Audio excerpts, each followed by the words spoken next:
Welcome to the selected car collection. We are filming on a theme of race cars today, and to help me on that subject, I've invited 9 times Le Mans winner and a winner in several other categories of race cars, Mr. Tom Kristensen.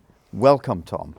Thank you very much, Klaus. The theme racing cars is not foreign to you, so I think we'll just jump into it. And we have a selection behind us and around us in the secret car collection. We can't show it all, but the selection behind us is not coincidental. There's a Formula 1 car, a Formula car, a sports car and a DTM car. Some people consider Formula cars the purest form of racing cars. What's your view on that? Yeah, I mean, after go-kart, you have the direct pillar arrow towards Formula 1. And there you have all the different Formula classes. And of course, the ultimate racing car in that sense is low on weight, especially in former times. Formula 1 car not more than 500 kilos.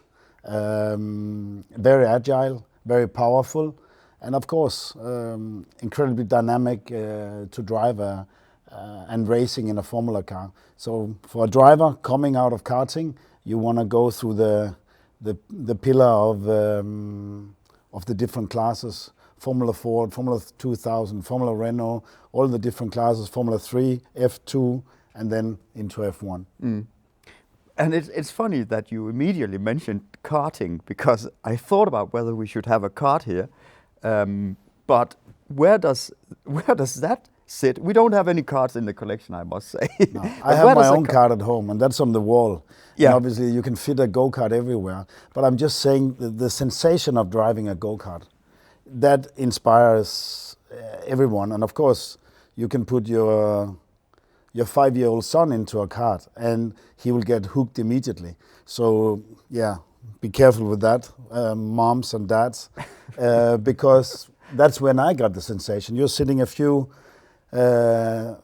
centimeters above the ground, and when you are finding the ideal line around a go-kart where you, with a throttle and brake and steering, that's for me the most authentic form of racing, and when it hits you at such a young age, it sort of sticks forever somewhere in your universe. A lot of you racing drivers revert back to karting sometimes for training or just for fun. Do you still do that? No, but I did absolutely when I was racing. Actually, when I did DTM car, when I was racing there, I went in to have a shifter kart, because it was kind of similar in some ways. But normally I drove just natural kart throughout my career, and I always loved to go karting. Do it directly for training? Yes, sometimes it's better than go to the gym, because obviously if you have bring a couple of sets of tires, it's a tough workout to do a karting track. What I also loved on the karting track was if it was a quiet day at the circuit, maybe you can speak to a few of the other drivers, and maybe we could arrange that we could drive the other way around the track late in the afternoon or evening, just to get a bit more practice during that. But karting, yes, that is the fundament of racing, and not many, I would say very, very few, have been successful in racing without doing karting at the early age. Mm. So that could be seen as a good tip to viewers that are considering going into motorsport or having their children go that direction. We will eventually end up in Formula, I guess. Now you speak about the natural way of developing a racing driver career and the skill set. After karting, the Formula car would normally come in, wouldn't it?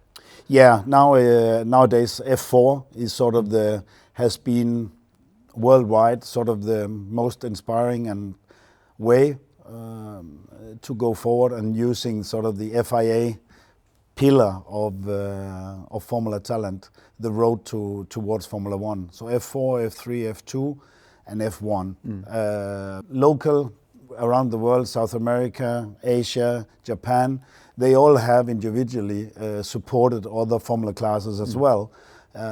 but sort of worldwide you can compete, and there will be sort of at the end of the year there will be where the most successful drivers of the season can meet up and race, and at an early age already from 15 in a car you can be measured, because I think today it's going a little bit too fast that you can actually end up being in a Formula One car like Max Verstappen at 17 years old, which I always fight a little bit, which is sort of the limit. Back in my days, it was impossible to get that fast through the ranks, but all the way down to durability from karting. You get a lot more laps. The drivers develop, do many more mileage than we did back in the day. And yes, I see it positive, but certainly it is also individually you can develop as a human being a little bit different. So are you robust enough to get in to deal with the big boys when you're 17? Is everything fully? It's an ethic questions which has been discussed quite a lot, also at FIA. But looking back now, yes, Max was okay. Even though his first years he took some risk, which I would say he didn't have time to calculate all of them. But certainly he's a fantastic world champion today. But he took some risk which could have had consequences. You also raced in cars like this on a traditional individual basis.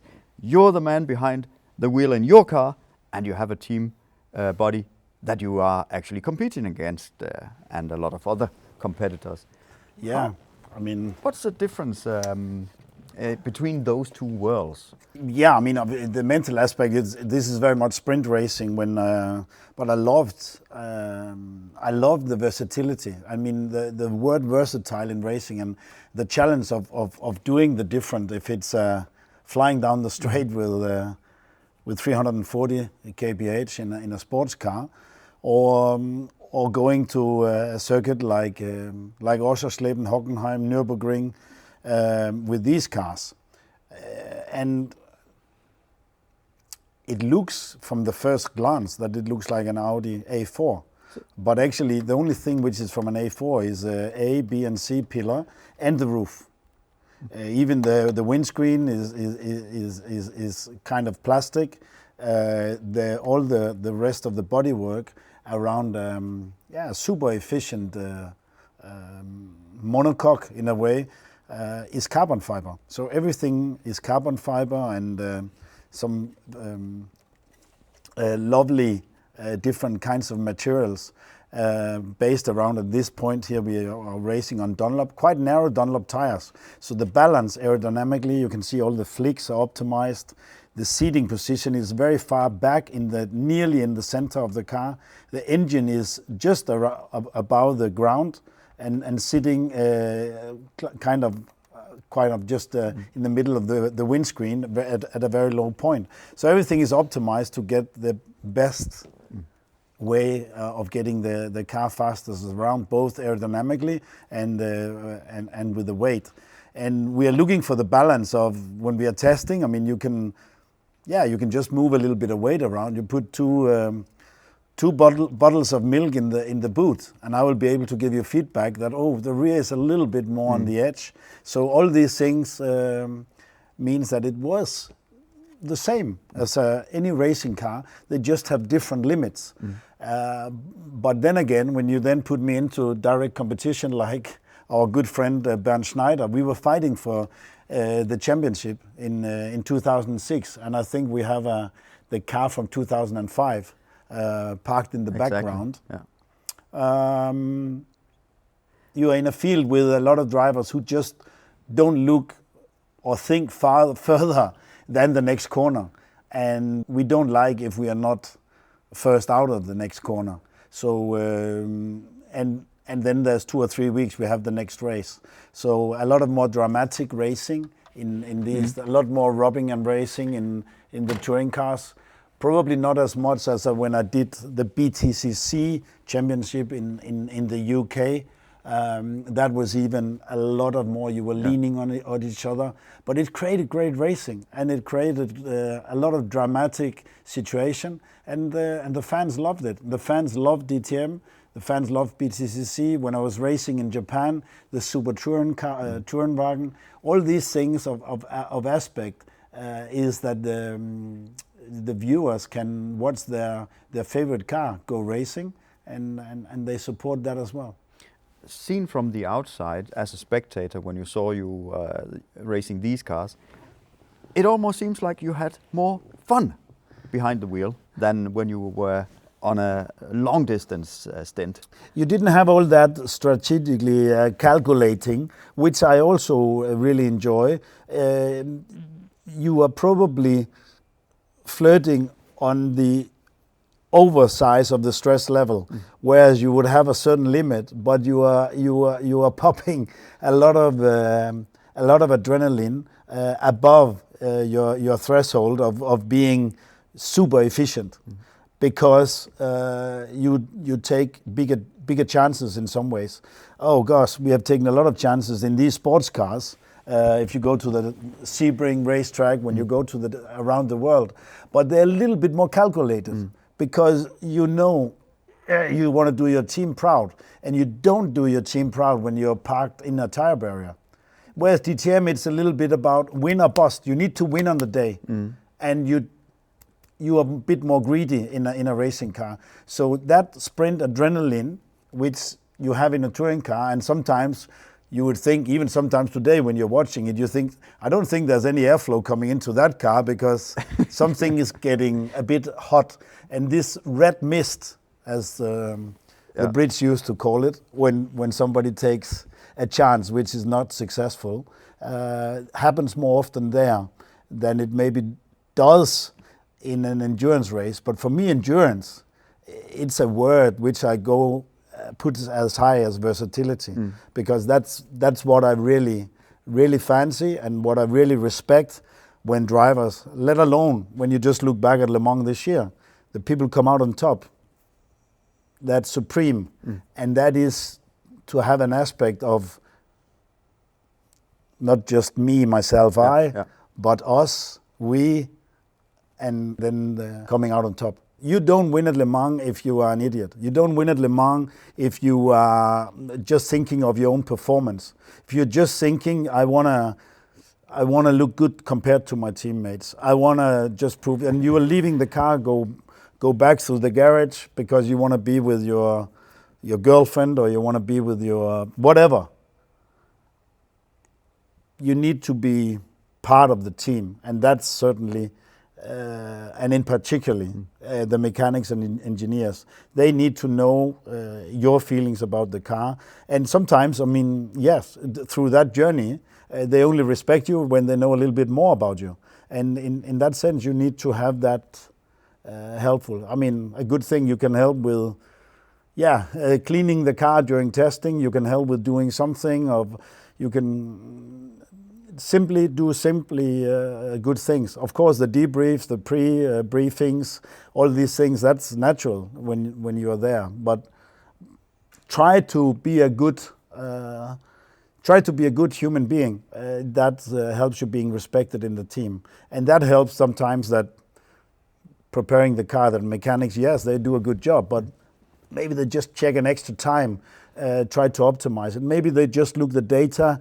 Maybe we can actually optimize it a little bit, because he now mentioned it for the fourth time that he prefers the car maybe a little bit lower at this point. So all these things matures well when you have the right sense of taking responsibility, and if you have the respect, they will also listen to you and vice versa. And then you make the best compromise for the car. And that's not only the three drivers. The seating position, the comfort, the way you want to, the information on the radio from engineer, all these things are individual. And that takes a little time to get that in. But if you don't put your finger up, or if you don't deliver when you are in, it's your turn, then things fade away and mistakes happen, because you always win, or you always don't win when something small happened. We had a fantastic race, but we had this little issue, unfortunately. Or I went off there, unfortunately. Or if you have to round off this talk of racing cars and the cars you actually driven yourself, and what has been the most important for you, what would you point to? Which cars, as a racing driver, are your preferred racing cars? I can't make a short answer, and I guess No, that's people great. notice. I'll just leave. But I would say in my career has never unfolded it like I would have liked to. So I had always done step to the right, step to Japan, going to Germany, racing in England, and all that time it has been front-wheel drive touring cars here. It has been a GT car in Japan. Then it was Formula 3000, F2 in Europe. Then it was Le Mans and Sebring. Then it became the American Le Mans series. So throughout my career, it has always been different. But if I just should say the positive of sports car racing, that is the human element of having to, when you get that feeling with your teammates, there's nothing better than to share things. We've talked a lot about the teamwork required, and also dwelled a bit into how you were on your own in a DTM car. Is there the tendency for a driver to become more egoistic when he's driving his own car, as compared to a driver that is part of a 3-driver team? You think? Egoistic. I mean, the responsibility about the performance in a go-kart, in a Formula car, in a DTM car, where the car, everything is sort of based and optimized around you, and with your preferences, with your way of working with the engineer and mechanics. Yes, 100%. You are, and you have to be, but it should never be to an extent where you are you are not in direct contact with the outside world. No, and there's also the issue that when you were driving the Audi in the DTM, of course you optimized your own car, but you had a teammate. I guess you would like to beat your teammate every time, but didn't you also have an agenda with doing the best for the team, for Audi in the combined championship? Yeah, that's an aspect of it, and that's why that is true. In terms of you have to optimize that. Everything is kind of open in terms of the setup. So yes, you are doing that, but you have the responsibility for your own performance. So at the end of the day, you are more egoistic in the way of saying that the most important thing is the performance of me and my car. And then if you don't perform at the top of the brand, you have to bite the bullet, and sometimes you have to stop a bit earlier to make the pit stop stand in the pit lane open for your teammate. Sometimes you might have to stay out a bit longer to protect the position for your teammate, but it goes vice versa. So as long as it does go back to you when you're doing well, then it's a nice balance. So I would say it places the role of our team boss to make sure everyone is in DTM to fight on a level playing field. And for me at Audi, that was always from Dr. Ulrich. Everyone had a same and equal opportunity.